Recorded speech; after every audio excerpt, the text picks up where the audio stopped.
Compressibility సంపీడ్యత. Solids, liquids మరియు gases ఘన, ద్రవ, వాయు పదార్థాల్లో సంపీడ్యత అనే ధర్మాన్ని మనం ఒక చిన్న యాక్టివిటీ ద్వారా చూద్దాం.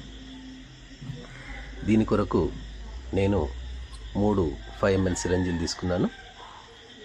ఇందులో మొదటి సిరంజిలో సాలిడ్ అంటే ఘన పదార్థంగా చాక్ పీస్ పొడిని నింపేసి ఒకవైపు సీజ్ చేసి ఉంచాను. రెండవ సిరంజిలో లిక్విడ్గా రంగు నీటిని తీసుకొని మరి రెండో వైపు కొనను నేను క్లోజ్ చేసి ఉంచాను. మూడో సిరంజిలో ఏమీ లేదు, అనగా ఎయిర్ మాత్రమే ఉంచి దాన్ని సీజ్ చేసి ఉంచాను.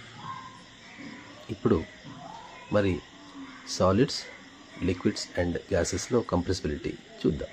కంప్రెసిబిలిటీ అనగా decreasing the volume by increasing the pressure, అనగా పీడనాన్ని ఎక్కువ చేసి ఘనపరిమాణాన్ని తగ్గించడాన్ని కంప్రెసిబిలిటీ అంటాం. మొదటగా సాలిడ్స్లో మనం కంప్రెసిబిలిటీని గమనిద్దాం.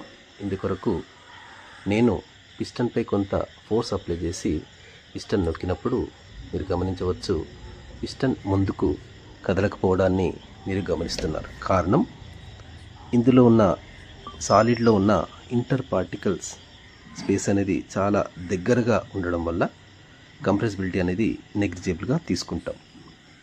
మరి తర్వాత లిక్విడ్స్ అనగా ద్రవ పదార్థాల్లో కంప్రెసిబిలిటీని గమనిద్దాం. నేను పిస్టన్పై కొంత ఫోర్స్ అప్లై చేసి పిస్టన్ను నొక్కినప్పుడు ఆ పిస్టన్ లోపల భాగం కొంత కదిలినట్టుగా గమనించవచ్చు. చూడండి, దీనికి కారణం ఇంటర్ పార్టికల్ స్పేస్ అనేది కంపారిటివ్లీ లార్జ్ అండ్ పార్టికల్స్ అనేవి లూజ్గా ప్యాక్ అయి ఉంటాయి కాబట్టి లిక్విడ్లో కంప్రెసిబిలిటీ అనేది చాలా తక్కువగా ఉంటుందని చెప్పవచ్చు. మరి గ్యాసియస్ స్టేట్ సబ్స్టాన్స్లో మనం కంప్రెసిబిలిటీని గమనిద్దాం.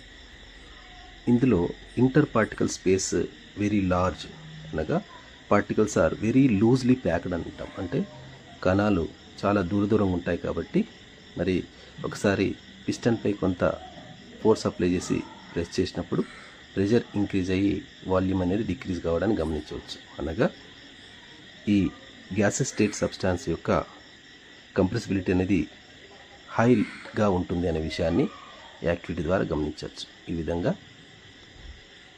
కంప్రెసిబిలిటీ అంటే decreasing the volume by increasing the pressure, అంటే పీడనాన్ని ఎక్కువ చేసి ఘనపరిమాణం తగ్గించడం అనే యాక్టివిటీని చూసాం. Thank you.